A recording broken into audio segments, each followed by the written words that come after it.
Hello everyone, I'm Master 11 and welcome back to Doki within Remastered! Last episode we had an interesting night with Monika, yeah. Very fun, yeah. Long story short, we got into it with her, We did it with her. I don't know where I'm going with this. Either way, let's just get into this episode. And I remember this part of the series, it was like 30-minute episodes, and I included just us basically losing Monika, she unalived. So yeah, I guess we're gonna get to that this episode. But oh hey, Austin, what's up? I remember slightly around her, taking her by surprise. I hid my face against Monika's shoulder. I've missed you so much. I'm trying so hard not to break down in front of her, especially with Yuri being in the room as well. Monika then puts her arms around me, but stays silent. I've tried calling you. Why didn't you tell me what happened? I didn't want you to see me in the state I was in. Why not? Did you think that I'd think less of you? I look over to my? Oh yeah, my eyelid stamp. Okay. He did say my. Okay. My heart sinks as she nods in response to my question. I know it sounds stupid, but there's a small part of me that's scared that you do. Moni, look at me. Her emerald eyes sparkle in spite of her tears. Nothing could ever make me think less of you. I promise you that. Monika then holds her head against my shoulder. Rather than crying though, she exhales and relaxes her body. I'm with you because I love you, Monika. Nothing's gonna change that. Ever. Monika pulls away from me and wipes her eyes. You mean it? Always will. Monika wraps her arms around me once more, this time wearing a relieved smile. I feel like we rarely see that pose, like that specific pose we rarely see in like any DLC like modern game. It's very interesting. I turned my head back to the rest of the club, standing at the back of the room. They're just standing, seemingly focused on mine and Monika's embrace. How long have you lot been standing there? Long enough. Should we stop, or nah? This is actually pretty cute. I heard Monika gently hum in my ear. Even if we don't do any club stuff, I'm just glad to be surrounded by my closest friends and girlfriend. Yeah, that's fair. That's fair. We didn't end up sharing poems at all today. Given how Monika had been feeling, we decided it would be better to relax. Monika took the chance to do this to de-stress, considering Natsuki decided to start a new manga, and Yuri and I were able to continue the book we were reading. Natsuki even apologized for the remarks she made this morning, but by the sounds of it, it wasn't the joke that upset Monika. For the first time, all five of us decided to leave together. When we got to my street, he gave us all a hug before heading inside her home. Natsuki said she'd meet me inside, so now I'm left outside with Yuri and Monika. I start to clear my throat, like, more than usual. Like, I'm just having to clear my throat, I don't know why. I'll text you when I get home, Austin. Talk to you soon. I give Monika a quick kiss before she starts walking home. See you tomorrow, Yuri. See you later. I smile and as Monika slowly disappears into the distance. It's always nice to see you two being so as close as you are. You two are one of the sweetest couples I've ever seen. Oh, you're too kind. I look back down the street and feel an overwhelming sense of dread shoot down my spine. I just get this feeling that something bad's gonna happen. How so? I sigh. I don't know. It's just a feeling. Just out of curiosity, how long have you had this feeling? For a while. I close my eyes tightly as I think of anything else I could say. Everything that I can think of, though, I can't bring myself to say any of it. How can I expect anyone to help me when I can't even tell them what's wrong with me? I rest my hand on my forehead and squeeze in frustration. Are you alright? Yeah, I'm fine. Just got a little bit of a headache. To be fair, that's at least half true. I suppose in that case, I should let you rest for a bit. Besides, today's been stressful enough as is. You don't need me to exacerbate that for you. Yuri, if anything, you help me get some what's been bothering me out of my system. I have. In that case, if there is anything bothering you and you feel okay with talking about it, I'm always available if you need someone to listen to. Only if you want to, of course. I'm not trying to push you. I'd be more than happy to take you up on that. Only when you're ready, though. There's a mutual silence between the two of us. It only lasts for a few seconds before Yuri starts to turn back. See you tomorrow, Austin. See ya, Yuri. Yuri starts walking back home at a quickened pace. I do notice a slightly flustered smirk on her face. Regardless of that, I do find it pretty sweet of her that she's offered to listen to me. I just hope she wouldn't judge either me or Monika for any of it. Feeling a slight bit better, I had stepped back inside. Yeah, that's supposed to be the normal, like, hour-long episode, so it's gonna include, like, everything, like, the original DDLC within playthrough. It included, like, us losing Monika, and that was around 40 minutes worth of playtime, so, again, that's gonna be included in this one episode. This series is definitely going by quicker than the original playthrough. I'm taking a slower... Jesus, okay, give me 1 second, guys, give me 1 second. Okay, I am back. I think I'm just gonna, sit back, relax, chill, just lean back a bit and just take a chill pill, I guess, while recording this, but I end up taking a slower, again, the spelling, a slower walk back home than usual. I did also stop by a small cafe around the corner from Austin's to get a coffee. After everything that happened today, it was a much-needed boost. Eventually, though, I come up to my house and my heart immediately sinks. What's that car doing here so early? I gulp. If he's the Marks Austin left, he'll kill me. I slowly approach my house and enter. He won't kill you, but it'll certainly hurt you. I shut the door as quietly as possible. Almost instantly, though, Dad calls out from the living room in his usual gruff tone. Monika, there's a letter for you in here. A letter? That's odd. I wasn't expecting anything. I see Dad sitting down, looking directly at me. On the table, there lays a brown envelope cleared with my name. What are you waiting for? It's right there. I roll my eyes and pick up the letter. I try to give him like a serious, like deeper tone for how I'm voicing him. I'm also trying to sound like a jackass because he is a jackass. So I'm trying to sound like a dick because he's kind of a dick for what he does to his daughter. So I look on the back for a return address. New York. I look at Dad, quite confused. Open it. I slowly tear the envelope open, wary of its contents. As soon as I get the letter out, I start to read, and my confusion only grows. We would like to congratulate you on your conditional offer for the International Business course at the University of New York. I never applied for, and it hits me as the pieces slowly start to fit themselves together. I slowly turn to face Dad, my face contorted by sheer disbelief. Did you do this? He takes a moment to answer, giving me a flat and emotionless smirk. It had to be done. What do you mean it had to be done? Dad continues to smirk with a looming aura of cold indifference. Originally, I was going to send you a detention, but I figured you'd only want to leech off your family if you stayed here. Leeching? What the fuck are you going on about? Also, did you forget that I've got friends here, let alone a boyfriend? Dad's icy gaze pierces mine. First of all, watch your damn language in my house. Second, what gives you the slightest impression that I gave a shit about your friends? Besides, that little boyfriend of yours is the reason you've been acting up, isn't he? I shake my head, increasingly getting angrier. Don't bring Austin into this. Why not? You brought him into it. It's pathetic how much you stuck up to him. And for what? Are you that desperate to be a do-nothing housewife? And for some bastard that quite obviously has no ambitions? Yeah, you two are definitely perfect for each other. My breathing grows harsh and my heart is pounding. Can't believe how little shame he has. You're calling Austin a bastard? Try looking in a fucking mirror. I make a point of staring directly at him. Dad just stands there with a look of pure anger in his eye. Before he can say anything else, I turn around and head straight for the front door. Before I can make it to the front door, Dad follows me and locks the door. And just where do you think you're going? Far away from you. Where else could I possibly be trying to go? I'm so disbelieved that you thought it would be okay to go behind my back and forge an application just to get rid of me. I'm pretty sure that's illegal. Dad just laughs. He keeps taunting me, getting increasingly closer. Monika, please. Even if you did go to the police, do you really expect them to believe you? Someone who's been hopped up on antidepressants and fuck knows how much other medication for years now? Do you honestly expect them to believe someone like that? Don't you go there. It's telling how you didn't deny it. I go to walk upstairs. I don't need to take any more shit from anybody, at least of all from him. I take my phone out of my blazer pocket. As soon as I turn though, Dad raises his voice. What the hell is that in your neck? Oh no. In my shock, I turn back to face him, releasing my grip on my phone as I do. It collides with the stairs screen first. I hear him walk closer to me. Did you seriously let him bite you? What is wrong with you? I huff. I'm done with this. I'm done with him. I need to leave it. I'm sure as hell not gonna leave without a fight. Come from the man that beats his wife, I'll take that as a compliment. That grabs me by the shoulders and pins me against the wall, forcing me to look at him. Don't you dare talk to me like that. Why not? You said far worse to both me and Mum. And what else I get up to isn't really your business. My voice is streamlined with a defiance I've only ever thought of.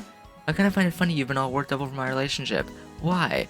Are you jealous that I found someone that's shown me more love in a few months than you ever have in 18, almost 19 years? I don't have anything to be jealous of. What is there to be jealous over? He's just as stupid and naive as you are. Yeah, of course you'd say that. If I were you, I'd be embarrassed. Actually, no, scratch that. I would be fucking ashamed of myself. The force from the hit sends me sliding down against the wall and onto the stairs. In that moment, everything falls deathly silent. I put my hand up to cut my nose. Upon pulling it back, my palm is now bloody. Out of the corner of my eye, I then noticed Dad unlocking the door. Where are you going? My voice cracks. In comparison, his tone is razor sharp. I'm going to get your mother. Before I go, I'll leave you with this. Either you accept the conditional offer, and we'll carry on from there. Hell, maybe we can even forget about this little scuffle. Or you can tell them you're not interested. But if you do that, you're on your own. You don't have anything left here. As Dad unlocks the door, I think over his proposal. 2 paths, and both of them lead to nothing but hurt. I could easily call his bluff. But do I really want to risk that? My voice shaky, I asked him one last thing. Why'd you even have me? You clearly couldn't give a damn about me, so why? Can you at least answer that? Monika, your mother's the one who wanted a child, not me. So at least you know now where you got your stupidity from. That's a plus, I suppose. My heart just stops as the whole world falls silent once more. His response was cold and to the point. As soon as Dad leaves and locks the door, I try to hold my tears back from pouring out. No matter how hard I try, though, they don't relent. Like a waterfall, they pour at a breakneck pace. I hold my head in my hands and simply scream into them. For the second time today, I find myself a broken mess. The harder I cry, the more my throat hurts. Maybe he's right. It'd be better if I wasn't here. Everyone would be happier without having to put up with me. But no matter what my mind tells me, only one person sticks out. Austin, the one I've hurt the most, but also the one I care about just as much. He didn't do anything to deserve the stress he's clearly been going through. I can't keep dragging him along with me like this. I can't keep dragging myself through this. I move my hands away from my face, them now being coated in tears and blood. I'm so sorry, Austin. I bury my face once more and start to sob. I'm so sorry. I'm so sorry. Yeah, she's gonna be very sorry. Because yeah, things are not gonna be okay. My alarm goes off and I wake up. It doesn't ring for long though. I quickly silence it. I then start reaching out to the left side of my bed. I sigh as my heart sinks a little bit. It feels weird not having Monika next to me, especially after last night. Oh well, maybe that'll change after we graduate. I slink out of bed and get my uniform on. As I get dressed, I think back to last night. Monika never did text me back. I mean, it could easily be that her phone died or she got preoccupied with something. This is Monika after all. But after yesterday, I am a little worried. I like give myself a smack on the head for being so doubtful. Chances are she'll be over soon. I sluggishly pull my blazer on and grab my bag before heading downstairs. I cook myself up a quick breakfast as I wait for Natsuki to get up. As I cook though, I decide to leave Monika a quick text to let her know that I'm awake. Hey Moni, I'm awake. Text me when you can. I set my phone down on the table and return my focus to my eggs. Soon enough, I hear footsteps from the other room. I immediately know who it is. Morning, Nat. I hear a yawn. Morning. Natsuki rifles through the fridge to get some milk. As I move my breakfast from pan to plate, I turn to Natsuki. You sure you don't want me to cook you anything? Nah, not in the mood for food poisoning. I roll my eyes. Alright, suit yourself. I sit at the table with my breakfast and begin to eat. I don't think my cooking is improving. As I'm eating, though, I notice that my phone still hasn't gone off. I decide to check my texts. It's not even been marked as read yet. I put my phone down. There's still time before she'd usually be here. Again, I need to give her time. I run my hands through my hair. What the hell's up with me? Have I gone paranoid or am I just making a fuss over nothing? Knowing me, it's more than likely the latter. As I sigh, Natsuki comes to set the table with her cereal. There's an air of silence. Eventually, though, Natsuki breaks the silence. Well, look, I'm sorry if I'm reading too much into this. Are you okay, Austin? Like, actually okay? I blank out. Natsuki sounds genuinely concerned. I'm fine. Judging by the look on her face, she doesn't buy my answer. Seriously, nah, I'm fine. I just didn't get much sleep. Why am I even trying to hide it? I can't even convincingly lie to myself, let alone Natsuki. I heard you crying last night, you know. My head goes light. Shit, she heard that? No, I chuckle weakly. I wasn't crying. No, Austin, you were. I heard it all. You're hurting. I don't want to sound mean, but there's something wrong with you. I really want to help you, but I can't if you won't tell anyone what's going on. I don't start to be open about what's going on in your head, but just be honest with me. Because I'm not going to let this go until you tell me what's going on. So now I've upset Natsuki. Looking down at the nearly empty plate in front of me, I think over what Natsuki said. I show my eyes slightly and bite the inside of my lip. I know Monika would probably kill me if I let her family's secret slip. But at the same time, Natsuki quite clearly worried about how it's affecting me, and she's also expressed concern for Monika.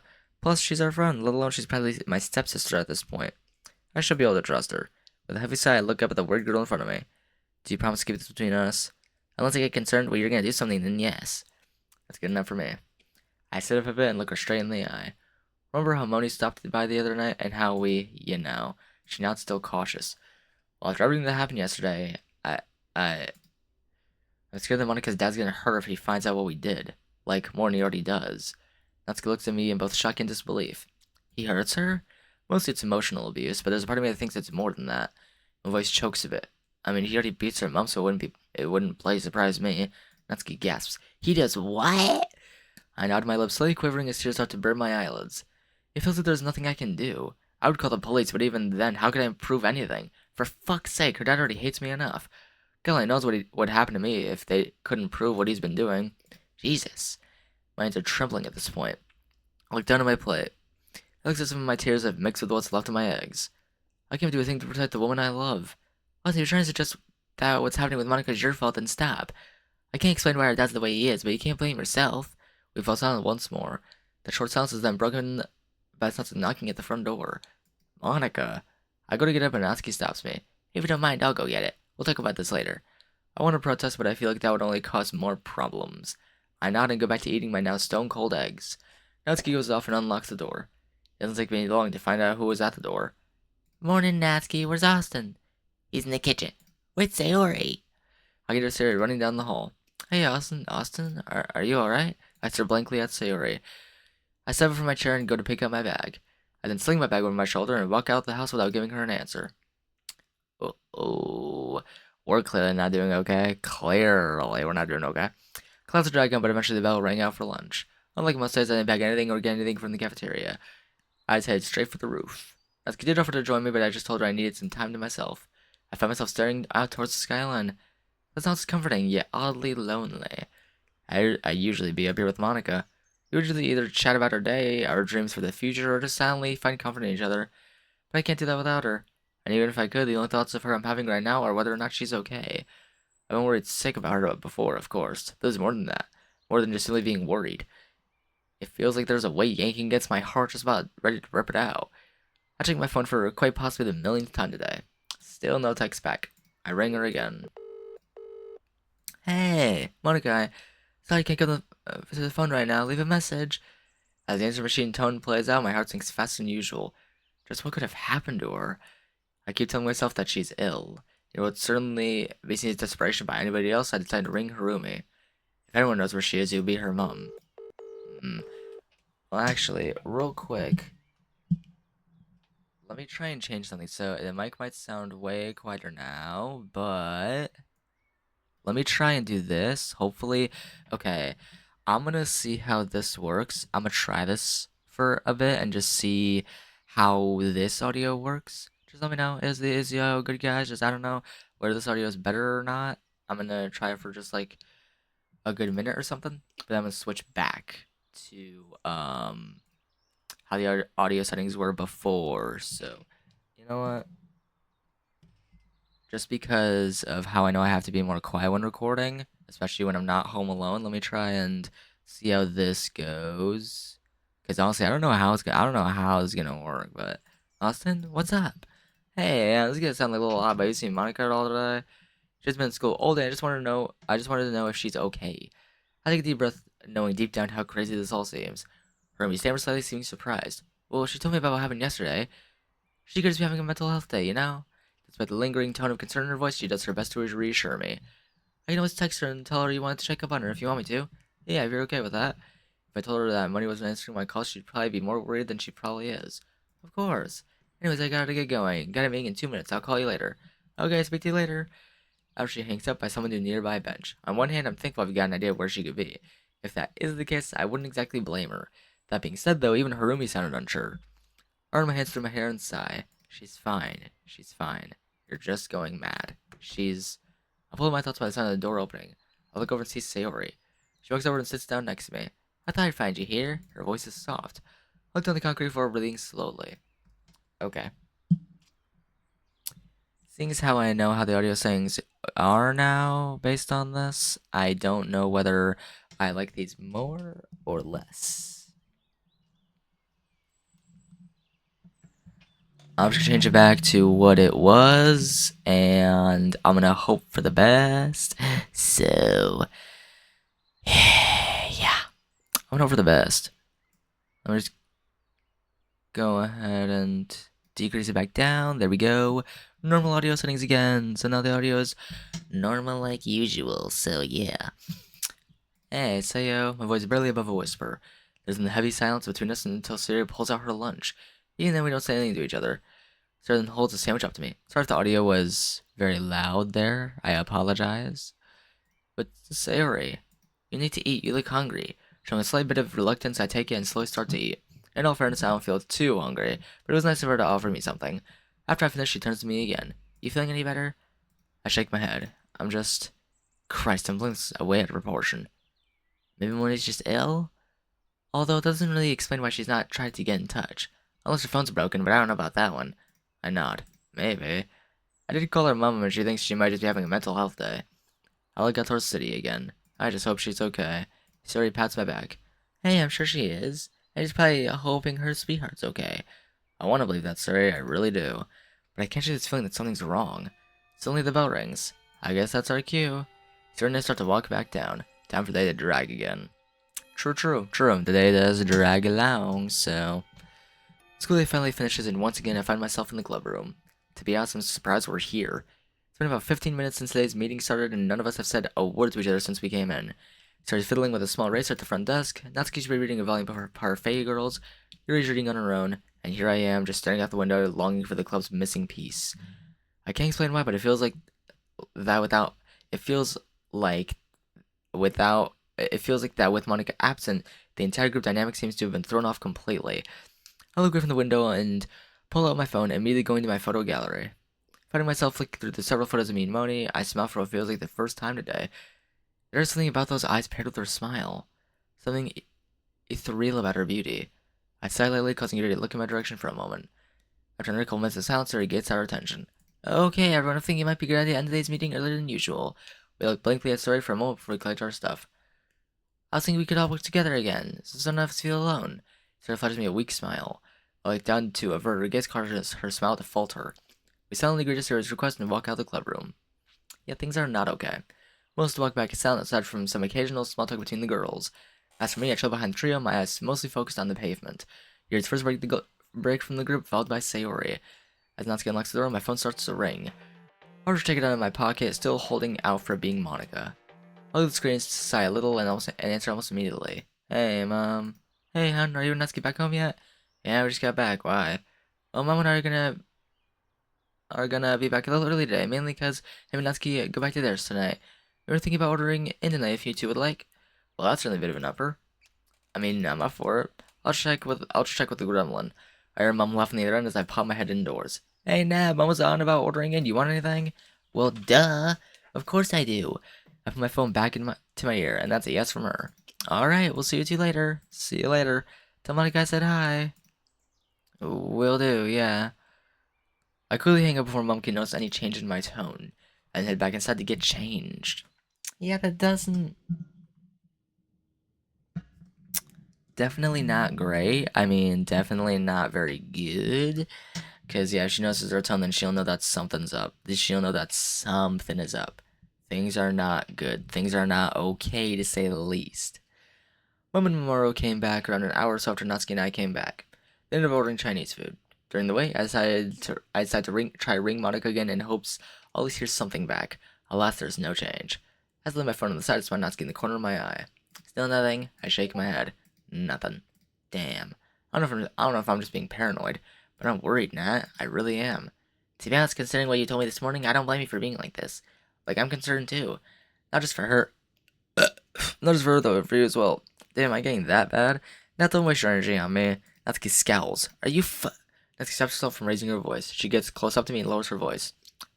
Are you listening to yourself right now? You can't say that. Sorry. Or else then hear someone else come into the kitchen. Everything okay in here? It's only Mamoru. Yeah, everything's fine. He raises an eyebrow. Are you sure, Austin? You look really pale. I wave my hand dismissively. Yeah, I'm fine. Just a stressful day at school. Natsuki glares at me for my blatant dishonesty. If you say so. Even Mamoru does seem to fall for my bluff. He simply gets a glass of water and leaves. Oh, he's not falling for it. Probably not. He's just accepting it. Accepting the fact that you're telling, like, little lies. Once again, Natsuki's voice is low, but so carries her usual punch. Do you really need to lie to him? I stay silent. No, I shouldn't have lied. At the same time, I don't really fancy explaining how messed up my head is for a second time. I'll tell him when I'm ready. Natsuki's hesitant for a moment, but she eventually nods. Just promise you're gonna be okay. I sighed regretfully. I'll turn to the kitchen counter. I can't promise anything, but I'll try. Natsuki nods as she wipes her eyes. Sorry if it sounds like I'm being pissy with you. I do care, you know. I know, Nat. I can't imagine how hard this is for you, but I'll be here for you, okay? She smiles warmly at me, and I smile back. Okay. There's then a knock at the front door. Doesn't even more too long to answer it. Alright, so while being in the room, it's almost silent. If it wasn't for the sounds of waiting for TV or the sounds of utensils against plates, it would be deathly quiet. I don't eat much. It's kind of hard to focus on eating when it feels like there's a raging hurricane inside my head. I know it's far from healthy to keep dwelling on something like this, but at the same time, I can't help but think. Multiple scenarios play out in my head, but I'm powerless to stop. However, I keep telling myself that I'm overreacting. She's fine. Her phone's probably just busted. She'd find missing you just as much. Probably to the extent where it's driving her mad, but still. Eventually, Mom rests a hand on my shoulder. She's probably missing you, crazy. Listen, are you alright? You've barely touched your race. I slowly turned my head to look at her. I nodded weakly. Yeah, I'm fine. Mom gives me the same look that Natsuki did. Even like this since we got back. I've noticed you getting quite distant a few times now, but it just, I don't know, it feels different somehow. I don't know if you got it all wrong. I'm okay, seriously. I looked down at the floor. Now I'm lying to my own damn mother of all people. I really do need help, don't I? As soon as I look back up, I see everyone looking at me with varying yet similar levels of concern. Natsuki looks like she's having a hard time keeping in everything I've told her. Austin, if something happened, you can tell us. We're your family, remember? I wish it was that easy. I don't want to assume, but are things between you and Monika alright? My body tenses up as I hear her name. I mean, things between us are okay, but as for Monika herself? Yeah, we're good. Never been better. Real convincing. I stand up and start to walk towards the kitchen. Where are you going? I'm just getting a drink. I'll be right back. I go to the glasses I already used, rinse, and then get some fresh water from the tap. I gulp it down quickly and take a moment to breathe. I rest my hand on my chest. My heart's racing. I take slow breaths to help my heartbeat slow down. I'm nearly able to get my heart beating regularly, but the sudden ring in my phone sends my heart back into overdrive. It's like something out of a damn slasher movie. I really took my phone in my pocket to see who was calling me. Harumi. She did say she was going to call me later. Maybe she has an update about Monika? I hurriedly answered my phone and put it up to my ear. Hey Harumi, what's... Oh.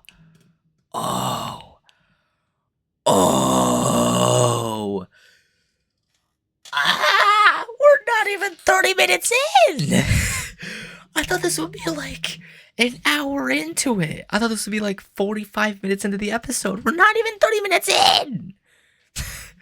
We're not even 30 minutes in, and this is already happening. Okay, well,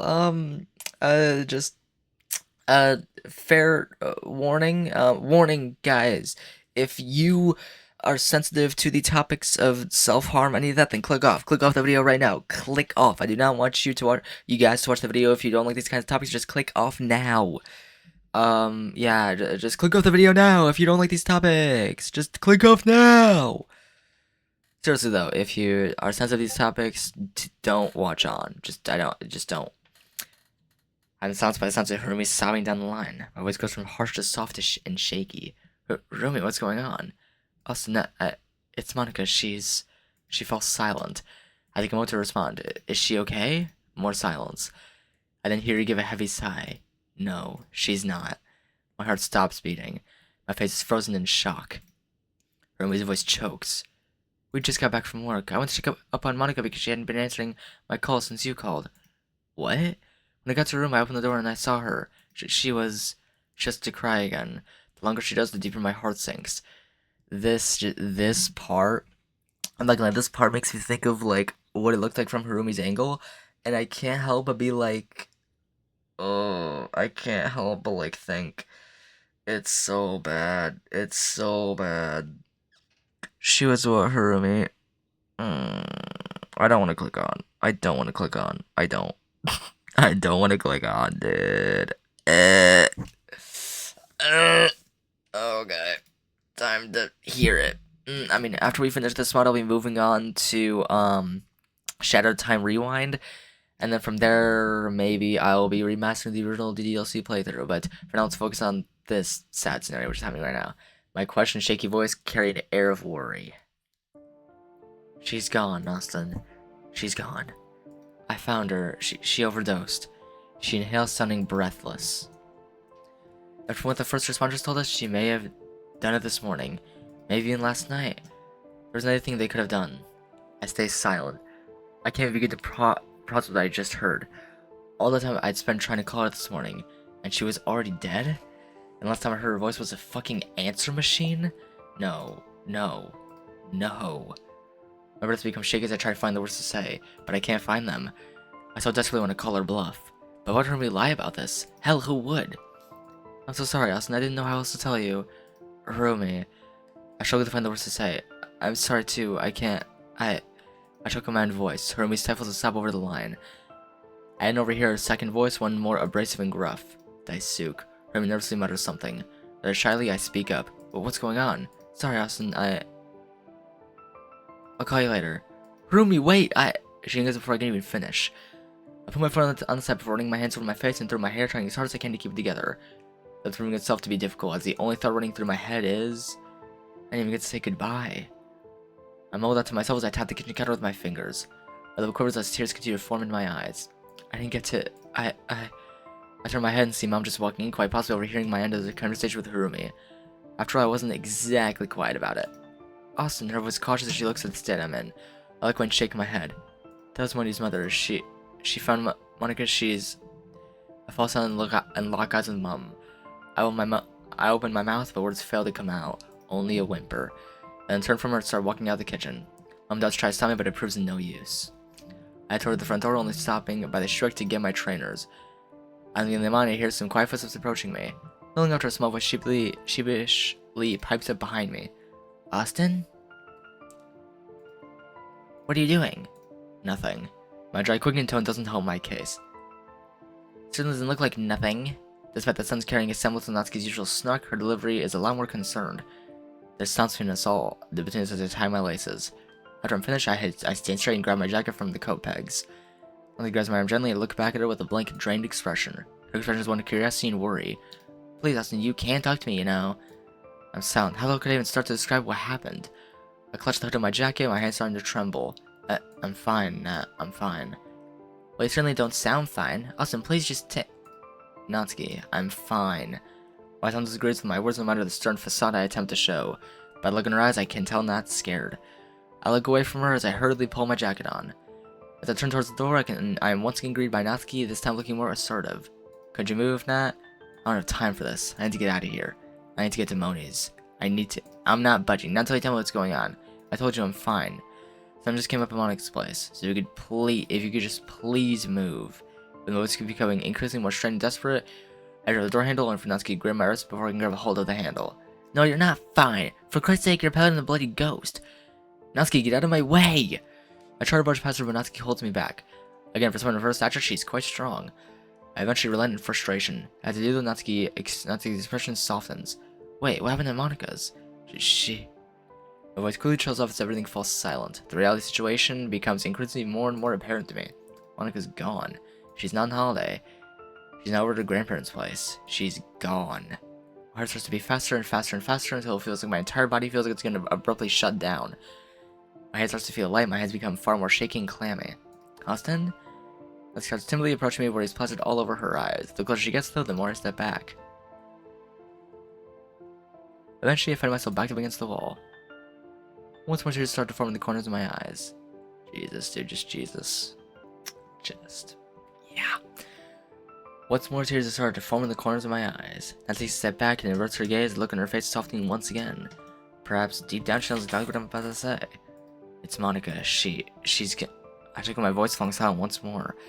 That's why I can now feel the coldness of my own tears slowly inching their way down my cheeks. As much as I want to refuse that this is real, I can't bring myself to deny it. I slide down the wall until I'm sat on the ground and knees up and my arms tightly around me. I look towards the ground as I hear Mom and Mamoru approach. I can barely look anyone in the eye. I'm mute as the tears start to fall faster. Anything they attempt to say is lost on me. I can't focus. Eventually, in a dry, shaken, and broken voice, I speak. Monika's gone. It's a fact that I know will haunt me. My cries begin to take over. She's gone, and she's never coming back. I clutch my eyes as I bury my head in my arms, completely breaking down. As now the footsteps rushing towards me become blurred as my mind spirals out of control, all whilst my stomach starts to verge on screaming. I try to fill my mind with the time Monika and I shared, but the fact that I'll never be able to see her again keeps forcing itself to the forefront of my head. I already knew about the first time she had considered this, but never in a million years did I think she would go through with it. I can only find myself asking why. What was going on back home that made her think that this was her one and only option? Why didn't I notice anything wrong with her sooner? I keep telling myself that there's some way I could have prevented this. But how could I if I was completely oblivious to just how much she was suffering? And now I'm on my own. Now I'll never get to hold her in my arms again. All my dreams and hopes for a future, I can just chuck them away now.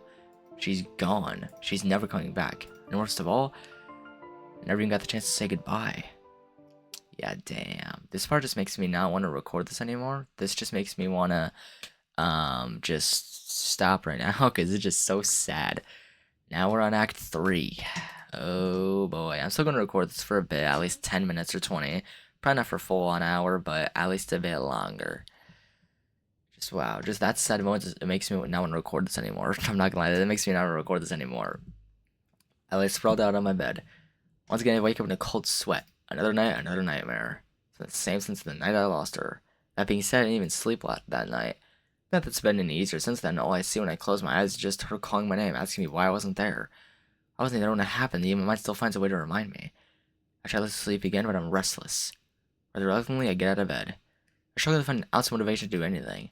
However, then I hear a knock at the door. I grab my phone from the side of my bed and turn on the screen to see what day it is. It's Friday. Before I get dressed, though, I take a good long look at my lock screen. There, behind my recently cracked screen, is the girl I'll never forget. But as much as I never want to forget her, I can't say her name without getting caught in my throat. I brush my thumb against one of the cracks, breathing gently out of my nostrils. I wish I could turn back time. I wish I could see her again. With a sigh, I rest my phone in my drawers and head back downstairs. I fumble with the keys, but I'm eventually able to unlock the door. Aside from the downpour of rain, I can spot a familiar bound of coral hair. Hey, come inside. I open the door a little further and let Sayori inside. Sayori carefully closes the door. It's been a while since she came over. You're looking rough. I don't have an answer for that. I can't recall the last time I looked at myself in the mirror. How's everything back at school? I haven't been to school in 2 weeks. Didn't take long for news of what happened to reach the school. Eventually got to the point that I had a full-blown panic attack because people wouldn't stop asking me about her. Wouldn't surprise me if some people thought I'd suffered the same fate. It's been alright, kinda. We're still trying to process everything. I nod. We've been worried about you, Austin. You've never been the same. Hell, we've barely seen you since then. I pinch the bridge of my nose and shake my head.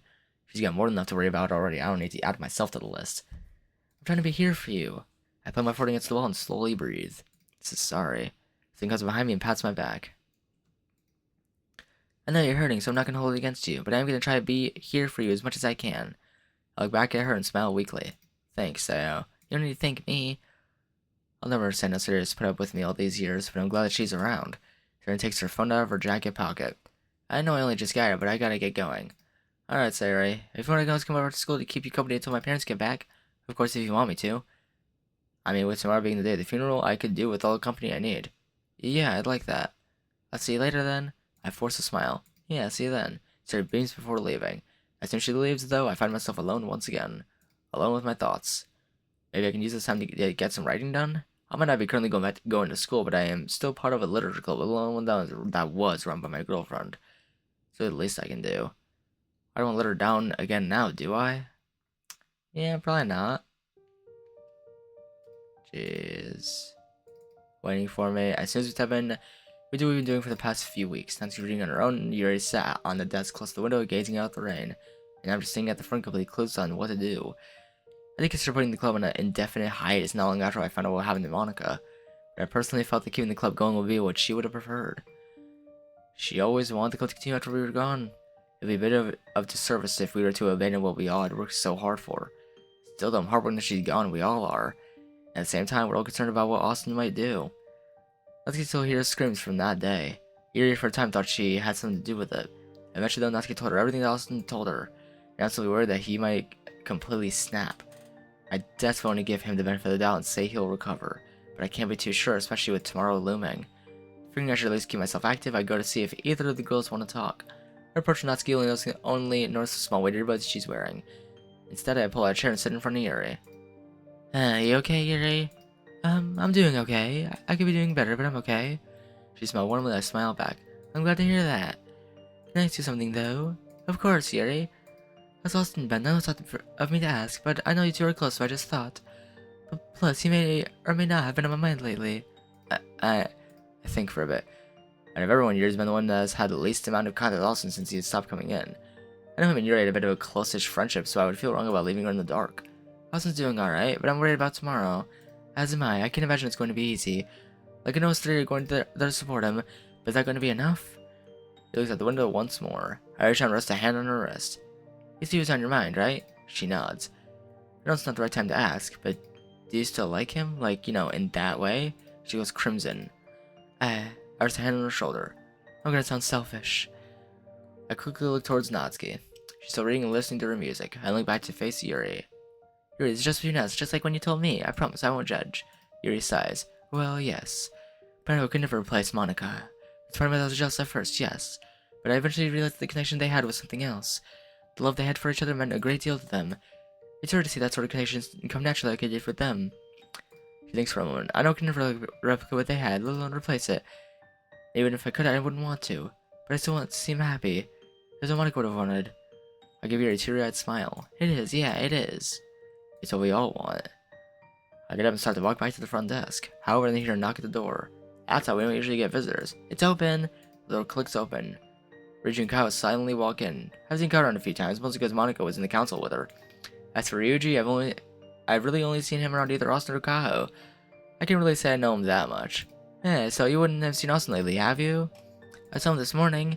I don't know if he's on about coming back into school anytime soon, though. Why do you ask? Ryuji regretfully sighs. Sorry, Buzzy, Kaho explains. I turned to her. I know it seems sudden, probably even a bit much, but student council and myself are working with the school to hold a memorial for Monika. We've been planning it since last week, and we were wondering if Officer wants to say a few things. My mouth partially hangs open. In the corner of my eye, I see Yuri looking over at us. She looks concerned. My eyes dart between both Kyle, Ray, and Rouge in slight confusion.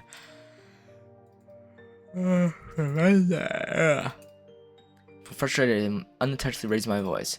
Our funeral's tomorrow. It's gonna be hard enough as it is. Can't imagine him wanting to talk about it to the whole school. He can't even say her name without getting upset. Yeah. Well, someone besides the faint music coming from Natsuki's earbuds. Kyle nods and they start to head out. Before they leave, though, Kyle stops by the door and speaks to me. Sorry, is it? I nod. Did you see Austin later at all? Could you let him know about what's happening on Monday? And maybe see if he wants to. Kyle, please don't force her to get him on board. He's in through enough already. Ryuji's back up as he spoke up. Kyle simply sighs regretfully. Sorry, I'll be right out. She rushes out, presumably after Ryuji. I just return to the front desk. As I tap my fingers rapidly in the wooden top, I debate whether or not to end the day a little earlier than usual. Screw it. I get up and go towards Yuri. Hey, Sarah, what's up? I was getting today's meeting a little early. Understandable. Yuri collects her things and goes to walk out. Before she does, though, she does say one last thing to me. Let us know that I hope he's alright. I nod and smile to her. I will do. After my reassurance, Yuri quickly exits and I go to let Natsuki know. I tap her shoulder and she pulls her earbuds out. Uh-huh. Natsuki looks out in the room and only realizes we're the only ones left. I ended the session a bit earlier. Did I miss anything? You're recalled from the student council, right? Sorta, yeah. Well, she said the school's planning a send-off for Moni. I had to leave out that she was wanting Austin to say a few words. That's gonna be fun. I gotta get my jacket and bag before returning to Natsuki. I'm gonna be visiting Austin. I was wondering if you would want to come with? Of course I do. I've not seen him since his panic attack. Can't even get that net out of my head. And those screams. Natsuki stops herself. I understand Natsuki's shoulder. You wanna talk about on the way to his? Natsuki nods, wiping her eyes. I'll try to. Natsuki gets her stuff and we finally walk out of the club room. Yeah, this is obviously not good. I'll wake up on my desk and must have dozed off again. 5 to 4 in the afternoon. Oof. Get from the desk and head to the bathroom. I dry myself, look at myself in the mirror. Of course, Sarah wasn't kidding. I do look rough. I run my hand over my mouth, my slowly developing stubble brushing against my fingers and palm. I have to do my thoughts take hold of me. Why are you still here? There's nothing left here for you. You're just dragging everyone else down with you. I close my eyelids to attempt to block out the voices. Sayori? Natsuki? Yuri? Mamoru? Your own damn mother? You're just leading them on until the inevitable. I set my fist on the counter and open my eyes. My breath and my hands are shaky. Odds have been getting worse each day. Mom's already put a referral in for me to see a therapist. Go ahead and knows how long I'll be waiting, though. I'm then brought back to reality by knocking at the front door. Alright. Well, before we continue, I'm going to end off the episode here. We've gone through enough this episode. I mean, Monika's gone. We're going through some rough shit. Hope you guys enjoyed. And I apologize for this being like the only series I'm continuing. One, I just want to continue this series and finish the remastered playthrough, but at the same time, I also don't have my Switch. I have my dock. I don't have my Switch because I owed my dad money. I paid it off fully, so I should get my stuff back. But I'm just waiting to get my stuff back so I can resume content like normal. Either way, hope you guys enjoyed. Be sure to leave a like down if you enjoyed this one on DDLC within Remastered. Subscribe if you want to see more of this mod on the channel and other gaming content I make. Click on that bell, click on all, so that you're notified whenever I post a video, so that I miss out on my content. Hope you all enjoyed. I'll see you all next time to continue with this mod and really get towards the meatiness and the end of this mod. See you all next time on DDLC within Remastered. Peace out.